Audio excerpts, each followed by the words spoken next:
एक बिरहा ई जौन जात हो, अगर ये बिरहा दिमाग में बैठ गई तो यहीं से कल्याण समझा, आ ना समझा लेके मजा में लेके निकल जाइला लोगन, तब ये संभव नहीं हो कि अब हम देश की हिफाजत और बाबा साहब अम्बेडकर की विचारधारा को हम बचा सकते हैं। 4 लाइन बिरहा में भूमिका हो।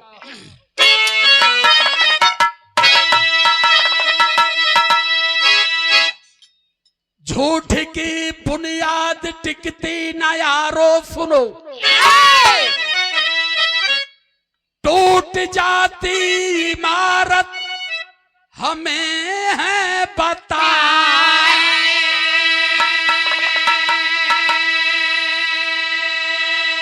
जलता न दिया आडंबर का हरदम, तर्कवादी मसीहा ने चल कर दिखाया।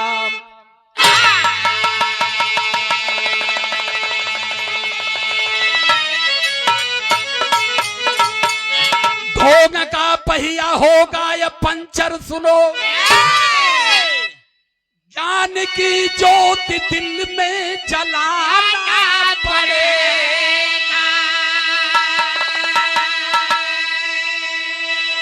कभी सूरज भान कहे जागो ये बहुजन, अपने पुरखों को दिल में बसाना पड़ेगा।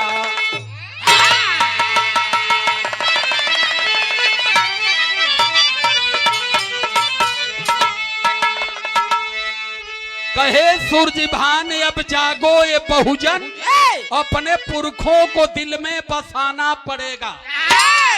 बाबा साहब अम्बेडकर कहे थे कि जो कौम इतिहास नहीं पढ़ा वो कभी इतिहास न बना सकता और न ही अपने इतिहास को बचा सकता। वो पीढ़ी दर पीढ़ी किसी विचारधारा की गुलाम रहेगी। अब जैसे बिरहा चलत हो, ध्यान से सुना, यही जन एक लाइन टुकड़ी है भैया।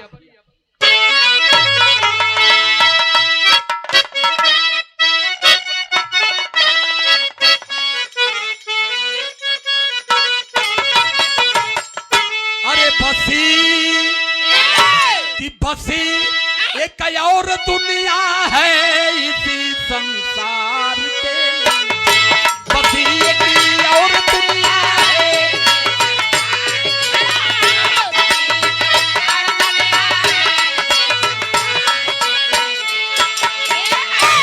लेकिन गाने का भाव है, संकेत कर रही है लाइन क्या, अगर ये झूठ की दुनिया मिटाना है मेरे यार, मिटाना है मेरे यारों।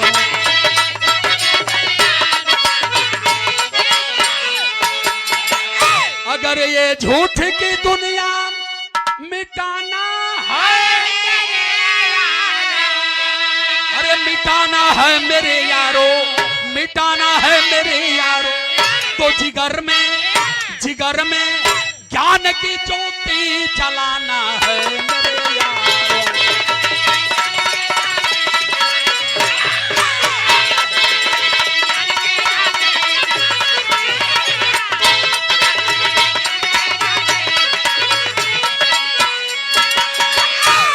अगर ये झूठ की दुनिया मिटाना है मेरे यारों, तो जिगर में ज्ञान की ज्योति जलाना पड़ेगा आपको। बिना ज्ञान न सम्मान मिलेगा न सही जान पाएंगे। यहीं से कहानी का शुरुआत लगा।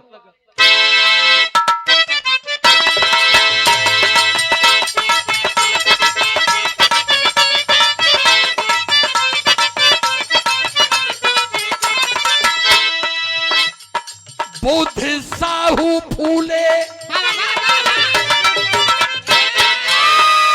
बुद्ध साहू फूले बाग जो लगाए थे, बुद्ध साहू फूले बाग जो लगाए थे, बाबा साहब उसे सींच कर बढ़ाए थे।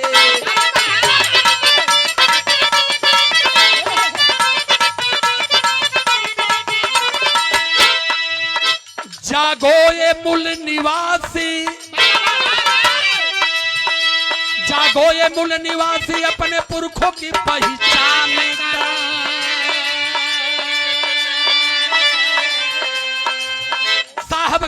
श्री राम जी का पूरा अब अरमान करो।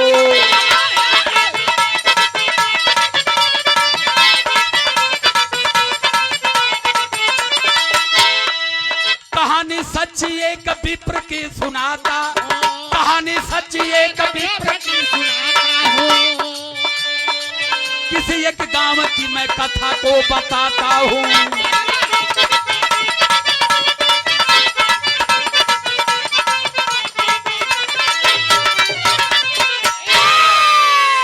एक गांव में तमाम लोग रहते थे, तमाम बिरादर, तमाम समाज के लोग थे। वो एक गांव में एक पंडित जी रहा करते थे। पंडित जी बढ़िया से पूजा पाठ कराएं, गांव वाले अपन नमस्ते प्रणाम कराएं। एक दिन पंडिताइन पंडित से कहली कि एक बात हमको बताइए, इतना बड़ा गांव है, इस गांव में तमाम लोग सरकारी नौकरी करते हैं, तमाम लोग रोजी रोजगार करते हैं। केहू के तेल है तो चटनी ना चटनी है तो दाल ना कुछ घटल रहत हो, आ तुम कराला कुछ ना। इतना कुल कैसे लिया वाला, कहां से देला, कौन काम कराला? तो पंडित जी बताने लगे। एक ठे गीत लगले ही जाए,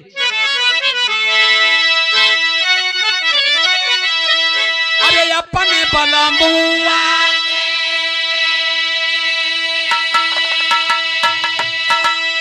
अरे कहेली गुजारिया,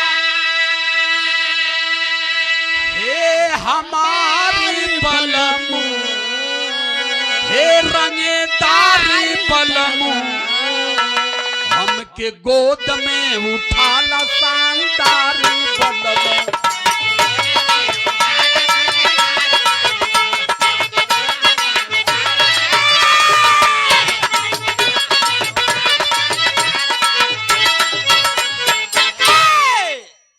पूछा थे तनी सा बढ़ा हल्का सा पूछा थी कि एक बात बतावा हमके, का कहली?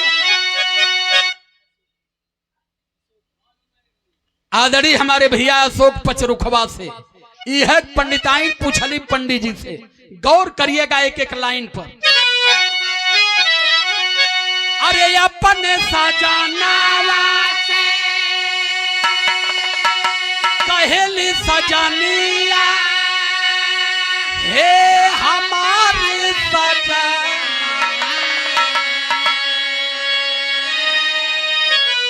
हमके बतिया बता दा दिलेदार सजना।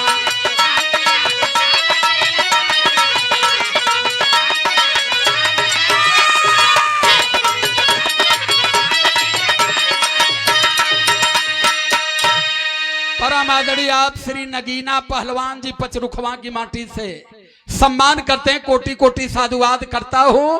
पूछा थी, पूछली अरे तीनों का दिलवन के साथ में पढ़ावेला,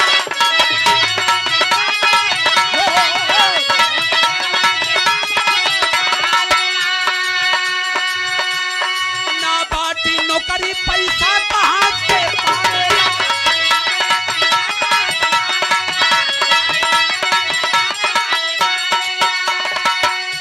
अरे खरबा का खर्चा राखेला संभारी बलमु, हे हमारे बलमु, हमके भेदवा बता दा दिलेदार बलमु।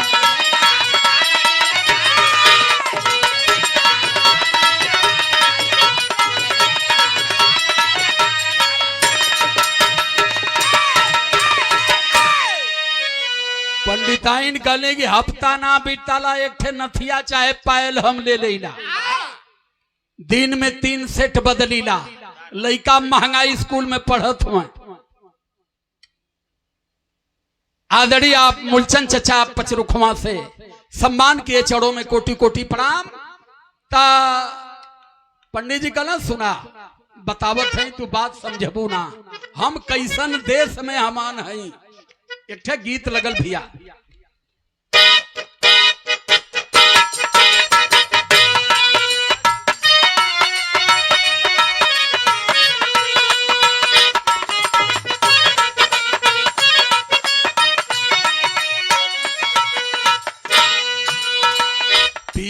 परदेश गईल तार लागल टोपिया में।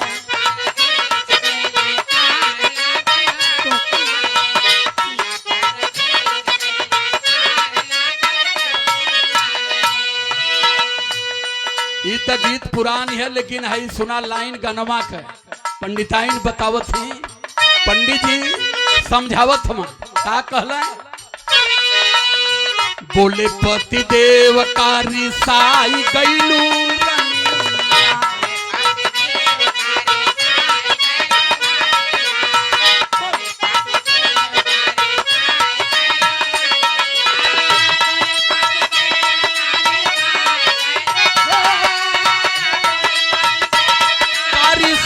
गईलू धनिया। बोले पति देव का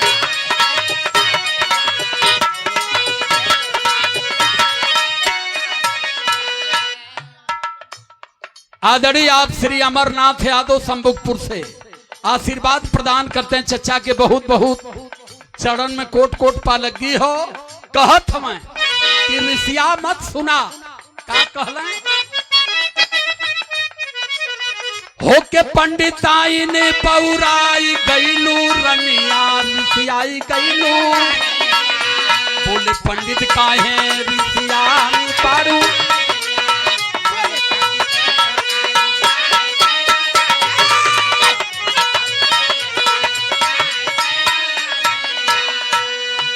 परम सम्मानित आदरणीय आप माता जी के आप छोटे पुत्र हमारे लाल जी भैया आपकी ओर से 500 रुपए से सादर सम्मान मां की आत्म शांति श्रद्धांजलि शांति पाठ में प्रदान किया जाता है। कोटि कोटि प्रणाम। मां की आत्मा पूरे परिवार पर सदैव बनी रहे, मां का आशीर्वाद बना रहे, परिवार में अमन चैन शांति सद्भाव बुद्ध की अनुकंपा से लगातार बना हो।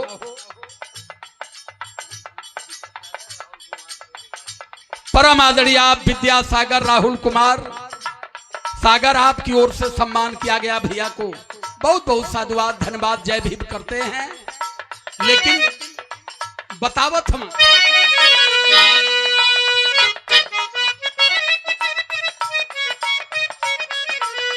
घरवा का खर्चा कुल संभारत बाटी ना।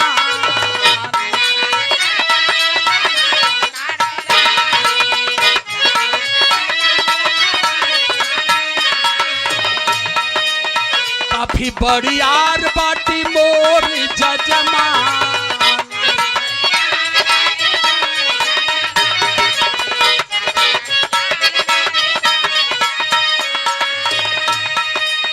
जौने बल पर खाई के मोटान बारू धनिया गदरान बारू। बोले पंडित काहे ऋषियान बारू धनिया।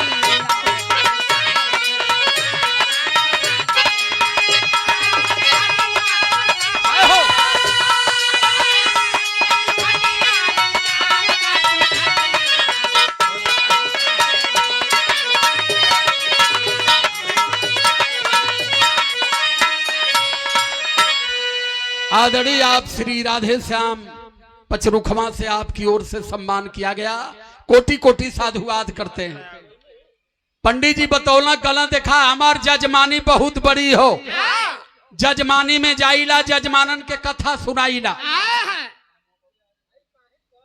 प्यारे लाल भैया हमारे पचरुखमा से सम्मान किए, कोटि कोटि साधुवाद धन्यवाद करते हैं। कल बड़ी लंबी जजमानी 10-12 गांव कहो। सवेरे उठिला कथा कहिला, कथा सुनाइला, रामायण सुनाइला, सबके समझाइला। हमार जजमान खुश होके रुपया पैसा आटा चाउर दाल पिसान देला तो खूब खात हूँ। वही पैसा से लड़का पढ़त हमें आ तू दिन भर में 3 ठे साड़ी बदलत ता किशुन राम जी पचरुखमा से सम्मान किए। कोटि कोटि साधुवाद करता हूं। तब पंडिताइन हो एक ठे सवाल कर दिली। का सवाल कहले गीत बदल गई।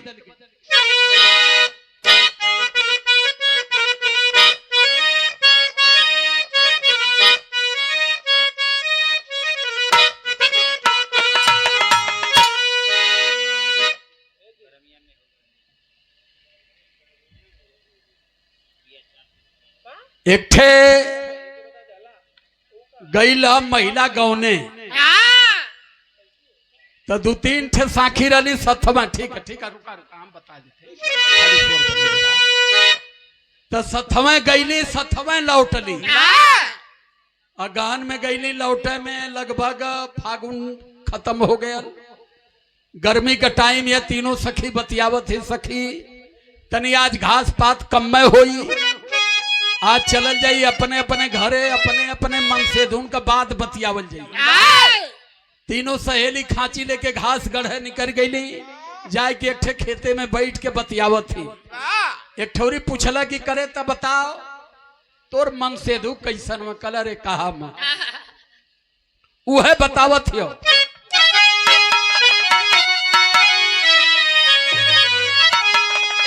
अरे करमिया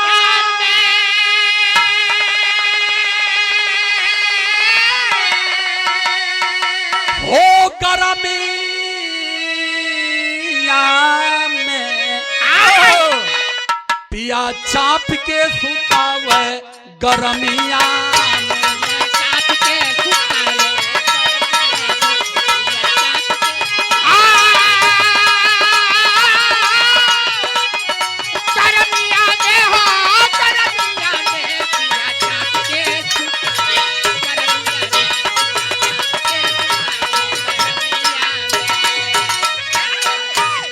लेकिन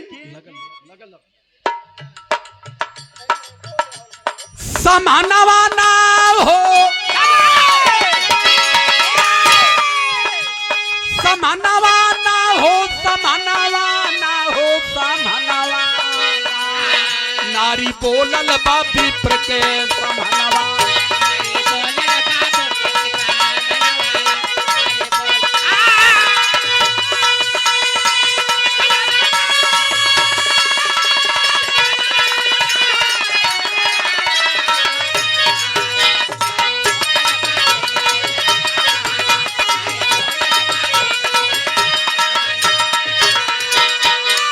दो ठे लड़का एक ठे लड़की पंडित जी के पंडिताइन तीनहुन के बैठा के सवाल करत थी। कल एक ठे बात सुना, जौने जजमानन के जाय के कथा सुनावाला रामायण सुनावाला ओ जजमानन का बड़ा कल्याण होत हुई।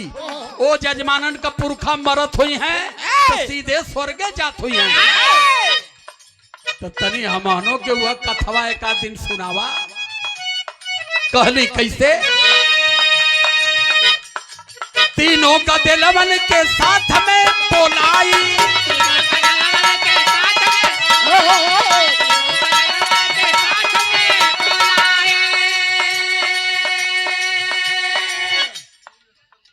नील रतन बाबू हमारे पचरुखवा से सम्मान किए कोटि कोटि साधुवाद धन्यवाद करता हूँ। तीनों लइकन के बैठा के पंडिताइन कहली उह कथा देता हमके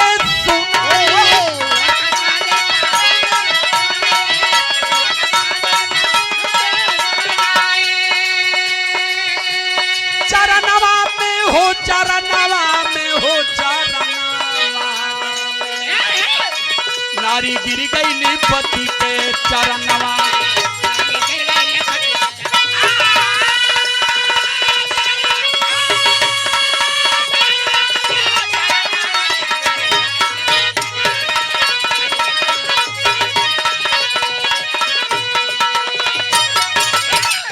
परम सम्मानित आदरणीय डॉक्टर संतलाल जी, आपके द्वारा 100 रुपए से आशीर्वाद प्रदान किया गया। चरणों में कोटि कोटि प्रणाम। ता पंडित जी कहना छा घबरा मत या लइकन का छुट्टी रही, अतवार के दिने कथा सुनाई। आयल अतवार गीत बदलल तनी सा बढ़ावा हल्का सा, यह गीत का लाइन है।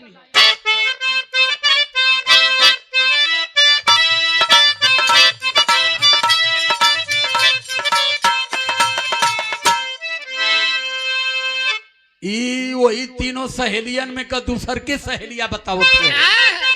हमार तो मन से दू ऐसा हमें जब गर्मी पड़े तो रात भर खाली बेनो में डोलावल का कहलस, आयल गरमिया के दिन दीन हो पिया, दीन हो पिया, बेनिया डोलावे आयल गर्मी बेनिया डोलावे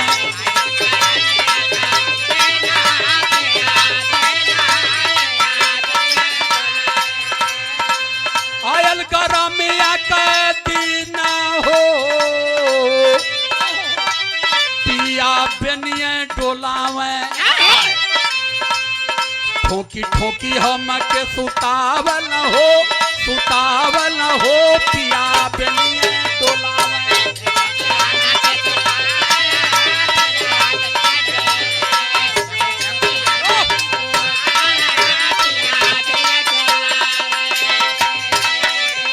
लेकिन हई गाना का लाइन हो। परम सम्मानित आदरणीय आप श्री संजय मास्टर साहब पचरुखमा से सम्मान किए कोटि कोटि साधुवाद धन्यवाद जय भीम नमो बुद्धाय करता हूं। और रेलवे विभाग से आप जीवित राम पचरुखमा से 100 रुपए से सम्मान कोटि कोटि साधुवाद धन्यवाद जय भीम करते हैं। जही आया लायाता वार हो याता वार हो बैठे कुल प्राणी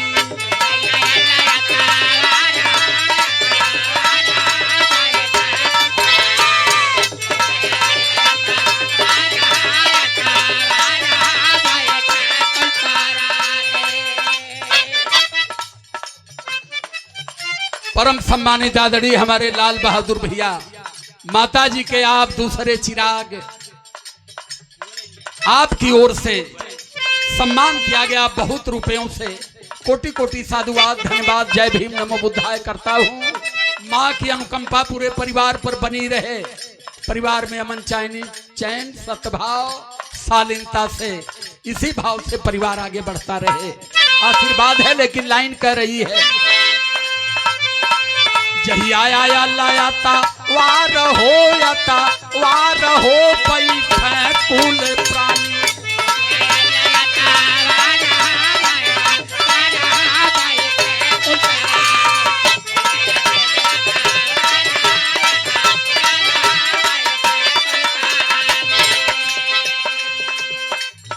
अरे जही आया लायाता वार हो बोले पंडित ज्ञानी संघवा में बैठा परिवार हो बोले पंडित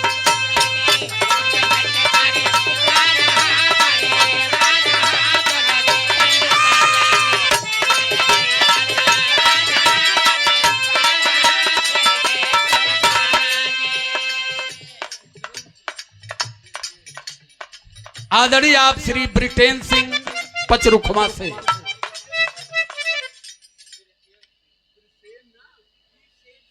बीरसेन सिंह पचरुखमा से सम्मान करते हैं भैया को बहुत बहुत साधुवाद।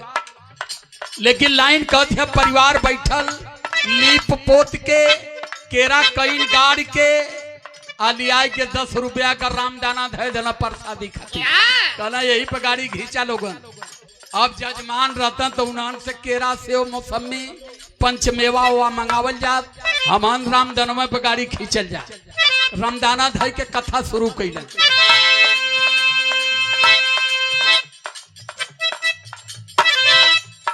बैठी पंडिताइन लेके तीनों गदलावा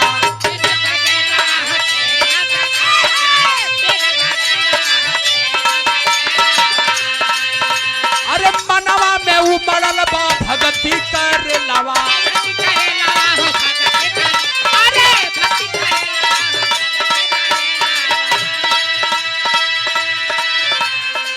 चुम चरनिया बार पार हो बोले पंडित ज्ञानी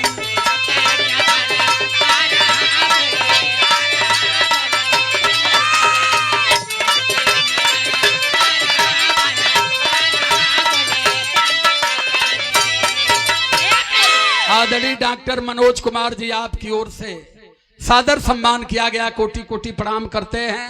परिवार बैठल कथा शुरू भई कथा शुरू कैसे भाई, टेरी का लाइन है।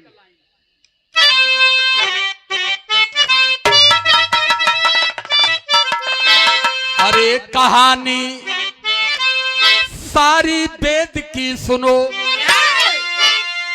गीता वेद पुराण पांचे लगल ज्ञानी। यो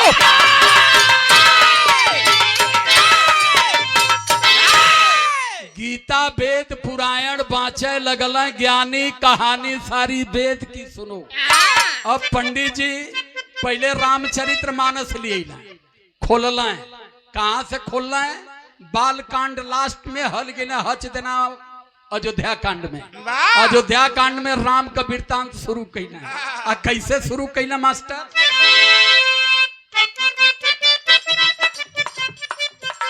अरे राम जन्म से सिया हरण,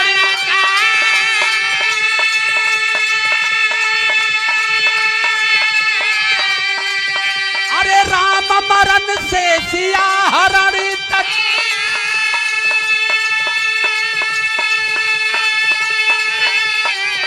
अरे पिता मरण बतलाए हैं, गर्भवती सीता को वन में,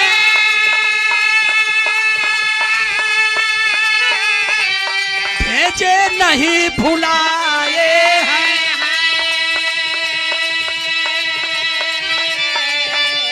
कृष्ण गोपी संग रास रचाना,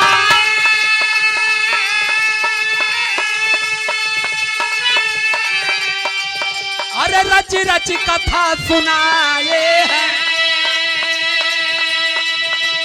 द्रौपदी कुंती कैसन नारी, द्रौपदी कुंती कैसन नारी, ये भी सुनो बताए हैं।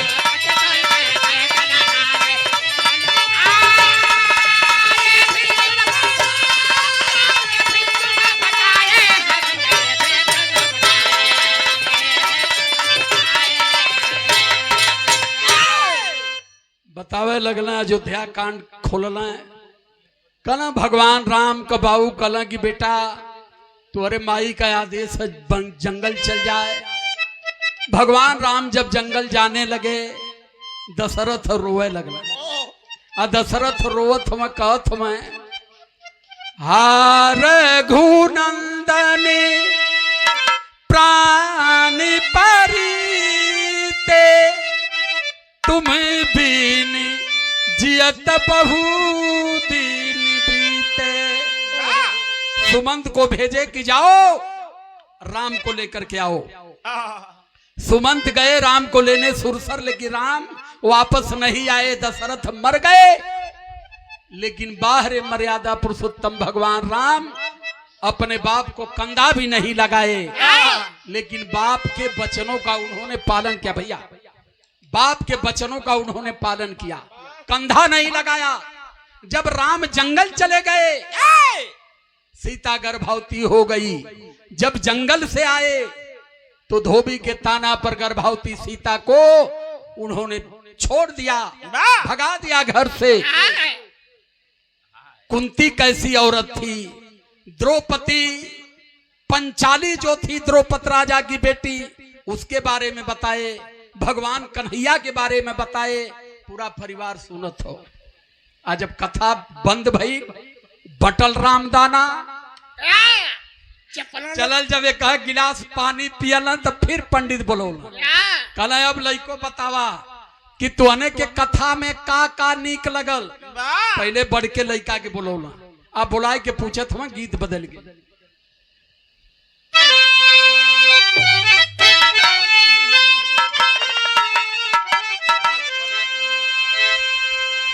अरे पिया परदेस गइल भावना फगुनवा, अरे बिरही बनल बास जोरिया हो मोरी, उड़ी उड़ी चाले अचरिया मोरी।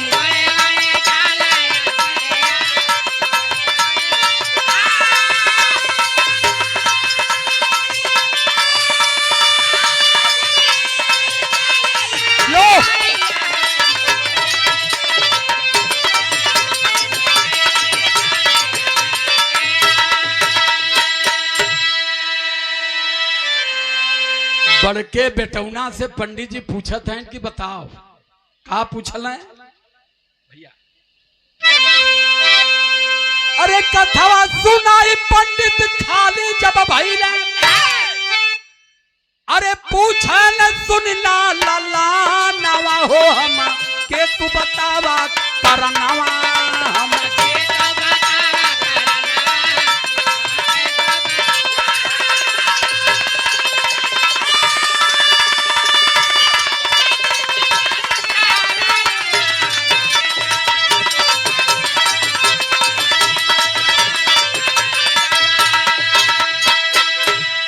बड़के लड़का से पूछना बेटा बताओ।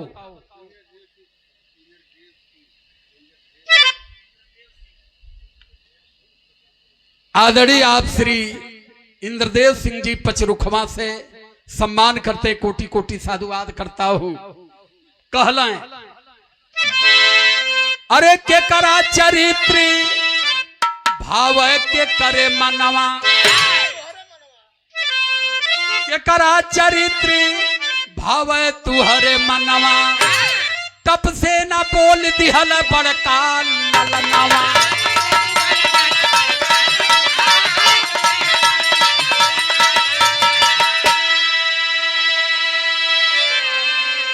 अरे जीवन में करबा रटनिया, बोला बोला हो तीनों परनिया।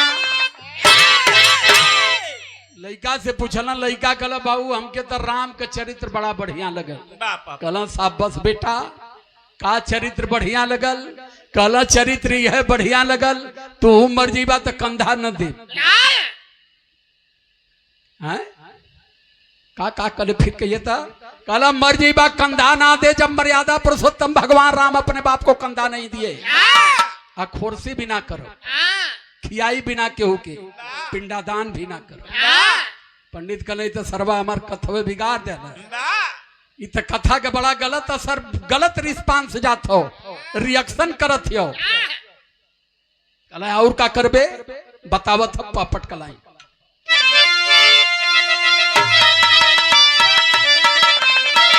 अरे बोला बड़का पंडित का लाला नावा हमारे बाबू,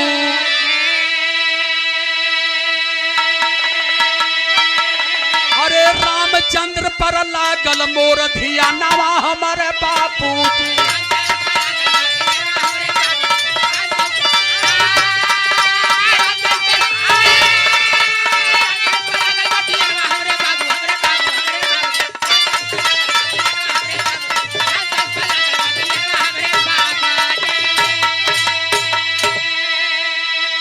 अरे मर जइबाया पनाही लसिया हम उठाई,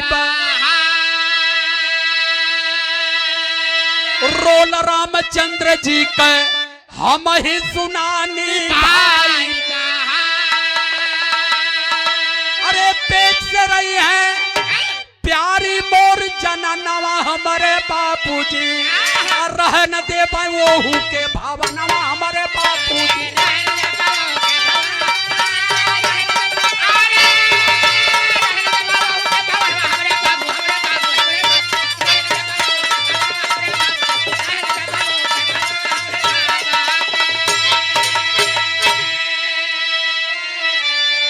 कला जो नईकी पतो लिया जब यो गर्भवती हुई दमऊ 4 लब्दा मार के घर से भगाई।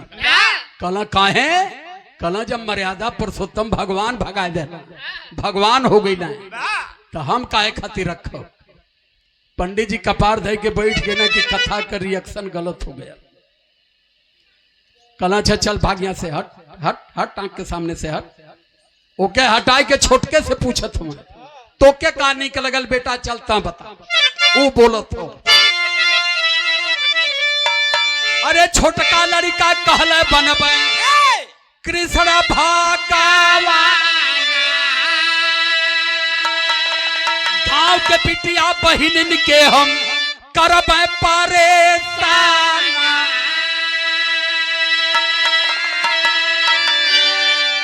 यह रामायण है ना। कल हम भगवान कन्हैया का रोल अदा करेंगे। परम सम्मानित आदरणीय आप श्री देवकरण प्रधान जी मंगरी से सम्मान करते हैं।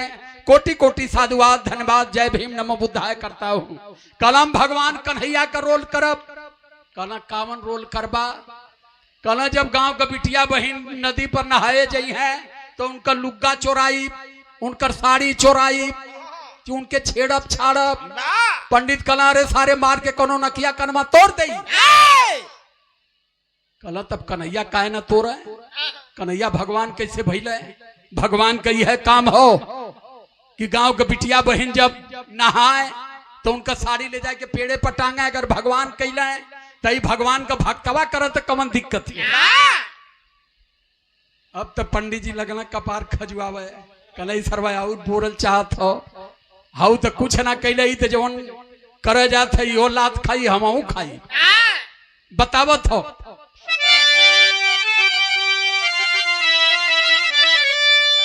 अरे गांव के बिटिया बहिन के हम करब पारे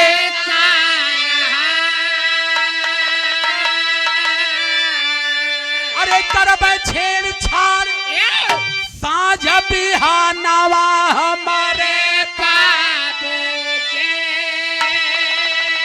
तुहरे घर आई ना ओ रहा हमारी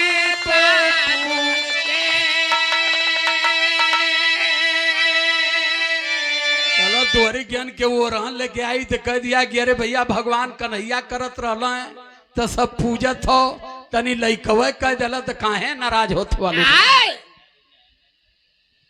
लइका के गति देख के वहू के भगौला बिटिया से पूछल अपने कला चल बेटी तो सारे दोनों बोर दिला कथा सुनावल हमार टोटल डांड हो गई ता बताओ बिटिया तो लड़की बतावो थी बड़ी सुशील स्वभाव कर रहा ऊ का कहला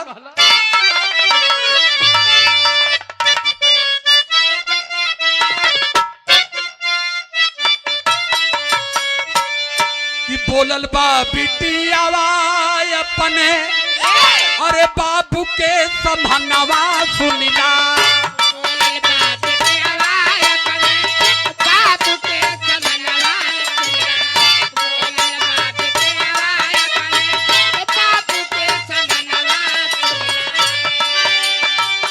सुन के महाभारत बबुआ कैली हारता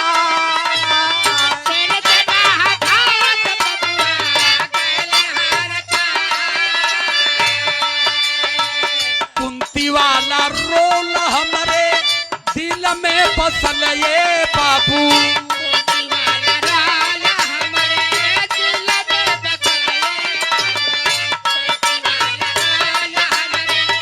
दिल में बसल बाड़ी हो के ले हम उहया बना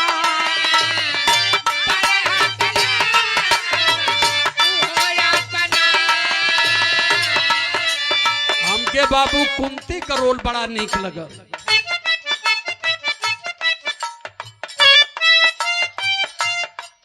आदरणीय जीवनलाल भैया मंगारी से सम्मान किए कोटि कोटि साधुवाद धन्यवाद कल ये बाबू हमार मन तक कुंती का रोल करे के करत हो जौन महाभारत के कथा सुनौला का नीक लगल बिटिया तो बाबू से लड़कियां बतावत थी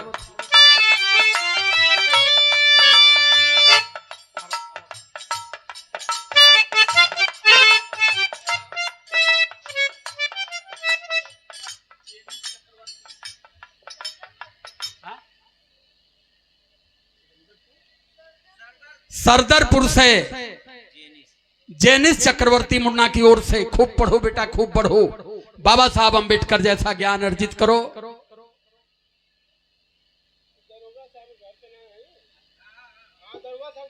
अच्छा अच्छा परम सम्मानित आदरणीय आप हमारे दरोगा जी की आप धर्म पत्नी जी आपकी ओर से 200 रुपए सादर आशीर्वाद प्रदान किया गया। चरणों में कोटि कोटि नमन।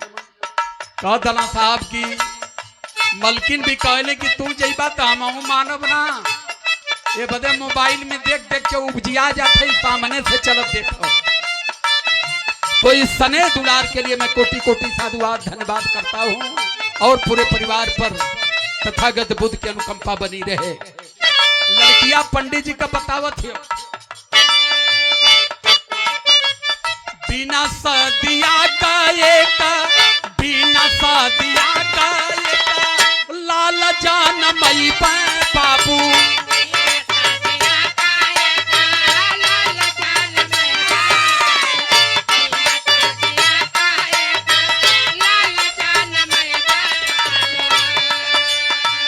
पोखरा तलबवा बिचवा देव हो बहार, पोखरा तलबवा बिचवा देव हो बहार। परम सम्मानित आदरणीय आप श्री विवेक यादव उर्फ छोटू, आजमगढ़ चौकी सरसरमा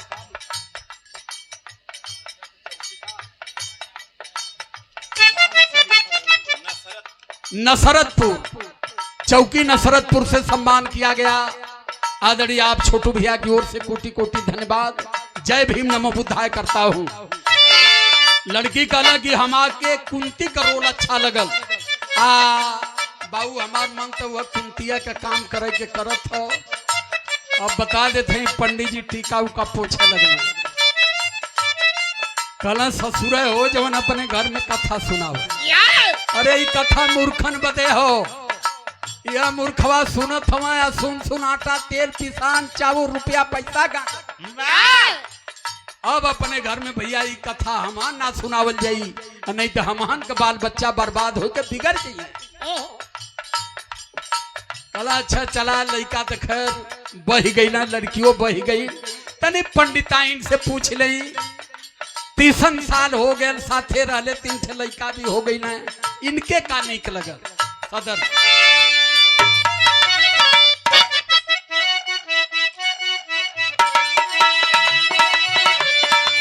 बतिया सुनत पंडित पीटा लगल माथा,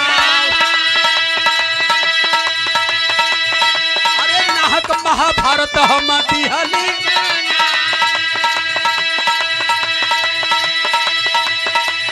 अरे नाहक महाभारत हम दिहली,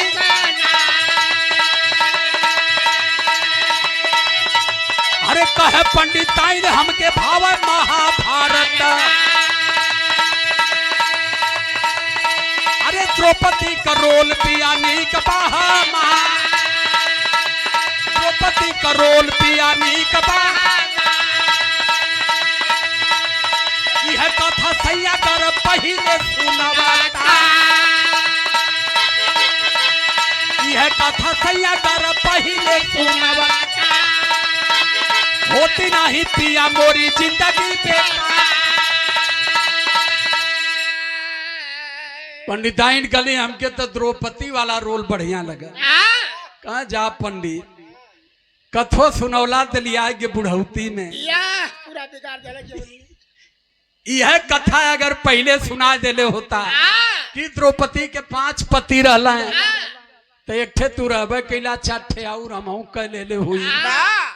कितना मान सम्मान गांव में बढ़ गए हो। तू जजमानी देखता, वो 4 ठे चारों ओर से कमा खिया के लिए होता है। कितनी गांव घरे विकास हो गए हो। पंडित जी लोटे लगना कला ही बतवा, यह कथवा सुनावाला, यह कथवा तुहार जजमान सुनेला, तो जे यह कथवा सुनी ओकरे दिमाग पर असर का पड़ी। इसीलिए पहले ही कहा कि बाबा साहब अंबेडकर कहे थे कि मंदिर की मूर्तियों से मुक्ति खोजना बंद कर देना। घर में सत्यनारायण और झूठ नारायण की कथा सुनना बंद कर देना। अगर जब तक ये आप सुनते रहोगे, कभी भारत की सत्ता और भारत के आप हुक्मरान नहीं बन सकते। क्योंकि ये वेद ग्रंथ रामायण गीता पुराण हर समय आपकी विचारधारा को दूसरे तरफ बांटता है, आपको भाग्य के भरोसे खड़ा करता है। तो चला का कल भैया जो भगवान भाग में लिख ले वहां, अरे भाग वैसे नहीं बनती है, भाग्य कर्मों से बनती है। इसी को हमारे रैदास कबीर बहुत सारे लोगों ने कहा कि मंदिर से केवल भीख मंगा और पुजारी पैदा होते हैं। विद्वान बनना है तो विद्यालय पकड़ना पड़ेगा और कांसी राम साहब ने कह दिया कि जिस दिन ये मंदिरों की भीड़ हमारे लोगों की विद्यालय की तरफ शुरू हो जाएगी, उसी दिन हमारे लोग भारत के सत्ता की तरफ अग्रसारित हो जाएंगे। आखिरी लाइन है,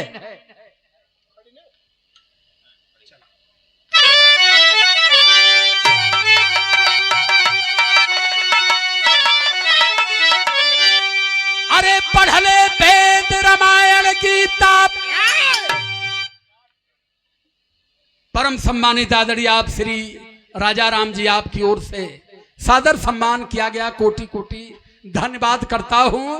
आखिरी मंत्र है विरहा का, क्या है? अरे पढ़ ले वेद रामायण गीता, कवनो प्यार ना मिले, अरे बिना पढ़ले संविधान अधिकार।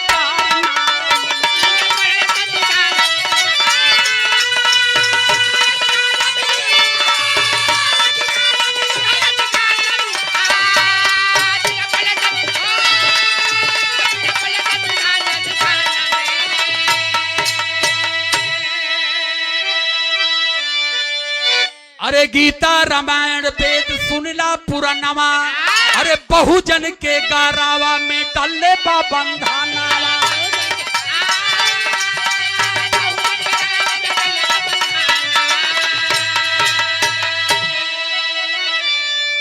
अरे बिना दिल से निकल ले उधार ना मिली, पढ़ले बिना संविधान अधिकार ना मिली।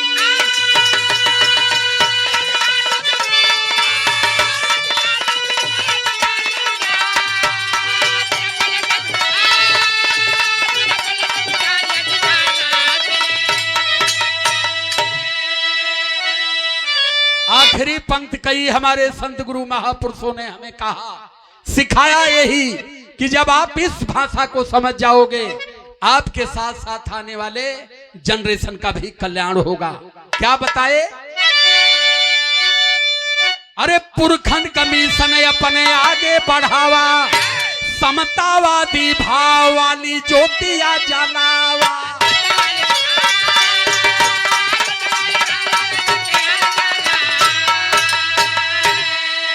पाखंड से सच्चा संस्कार ना मिली, पढ़ले बिना संविधान अधिकार ना।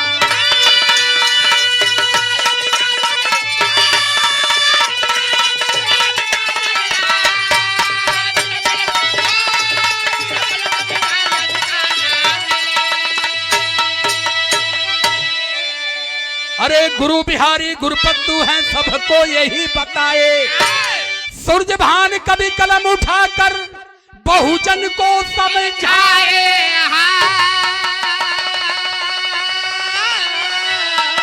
अरे कहानी सारी वेद की सुनो, सीमा राजकुमार का बिरहा काट जानी, कहानी सारी वेद की।